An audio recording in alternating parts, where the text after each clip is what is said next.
आत्मनिर्भर और विकसित भारत वह भारत होगा जिसमें गरीबी को पूरी तरह समाप्त करके हर व्यक्ति के जीवन में खुशहाली लाया जा सके, हर नौजवान के हाथ को काम मिल सके, हर अन्नदाता किसान को उसकी उपज का बेहतर दाम मिल सके, हर व्यापारी सुरक्षित माहौल में अपने व्यापार को कई गुना आगे बढ़ा सके, और जहां पर शासन की योजनाओं के साथ साथ समाज को आगे बढ़ाने में आधी आबादी बेटी और बहनों का भरपूर योगदान हो, इसी के लिए प्रधानमंत्री जी ने हर नागरिक से कहा कि हमें केवल 4 जातियों पर विश्वास करना चाहिए।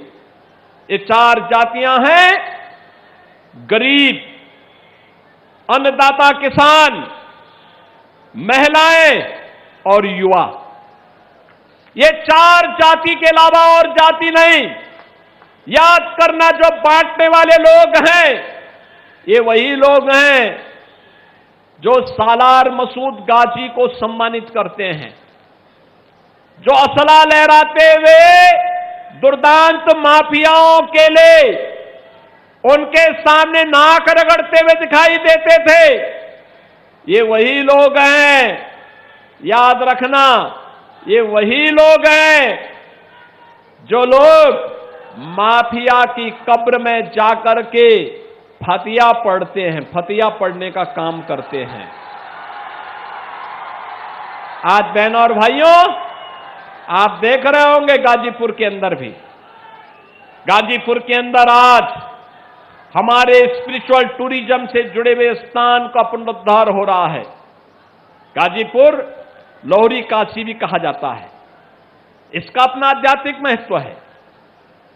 मां गंगा के द्वारा धनुषाकार आकृति में इस पूरे जनपद को अभिसिंचित किया जाता है। पहाड़ी बाबा का आश्रम यहां पर है। भगवान परशुराम और महर्षि जमदग्नि का भी महत्वपूर्ण केंद्र यह जनपद रहा है, और उस जनपद में माफिया का पनपना, बहनों और भाइयों, ये शोभा नहीं देता, ये शोभा नहीं देता। तात्कालिक रूप से कुछ लोग लाभान्वित हुए होंगे, लेकिन याद करना, एक खतरनाक प्रवृत्ति है। ये माफिया किसी के नहीं होते, ये हमेशा समाज का खून चूसते हैं, गरीब का शोषण करते हैं, व्यापारी में भय और दहशत की स्थिति पैदा करते हैं, बेटी की सुरक्षा के लिए खतरा पैदा करते हैं। और इसी के लिए हमारी सरकार ने तय किया था पहले दिन से कि अपराध और अपराधियों के प्रति, माफिया और माफिया के संरक्षक दाताओं के प्रति सरकार की 0 टॉलरेंस होगी। बहनों और भाइयों, ये 0 टॉलरेंस आज आप देखते होंगे, जब सरकार ने कहा थी माफिया को मिट्टी में मिलाएंगे, तो माफिया मिट्टी में मिल गए। अब माफिया मिट्टी में मिल चुके हैं। अब कोई गरीब का बेटा किसी कस्बे में रामलीला का आयोजन कर रहा होगा, तो कोई वहां पे असला लहरा करके दंगा करने का दुस्साहस नहीं कर पाएगा। उसे मालूम है, अगर दंगा करवाया, रामलीला के मंचों को पवित्र करने का दुस्साहस किया, तो फिर कहीं पे मिट्टी में दफन होना पड़ेगा किसी समय, उसे मालूम है। और इसलिए बहनों और भाइयों, मैं तो आप सबका आह्वान करूंगा, एक नए भारत के निर्माण के लिए हमें आगे बढ़ना पड़ेगा। अपनी उस गौरवशाली अतीत की ओर देखना पड़ेगा, जिस गौरवशाली अतीत के लिए कभी इसी धरती से पूर्व विधायक श्री कृष्णानंद राय ने लड़ाई आगे बढ़ाई थी। याद करिए ना,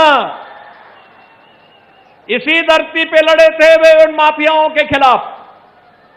लेकिन सत्ता के संरक्षण में पल्ले माफियाओं ने किस निर्ममता और बर्बरता के साथ कृष्णानंद राय समेत यहां के 7 युवाओं की निर्मम हत्या कर दी थी।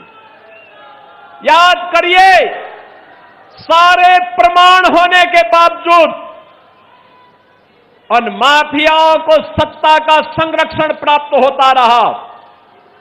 लेकिन आज हम कह सकते हैं माफिया को कोई संरक्षण नहीं मिल सकता, और अगर कोई संरक्षण देगा तो उसकी दुर्गति तय है, इसको भी हर व्यक्ति जानता है।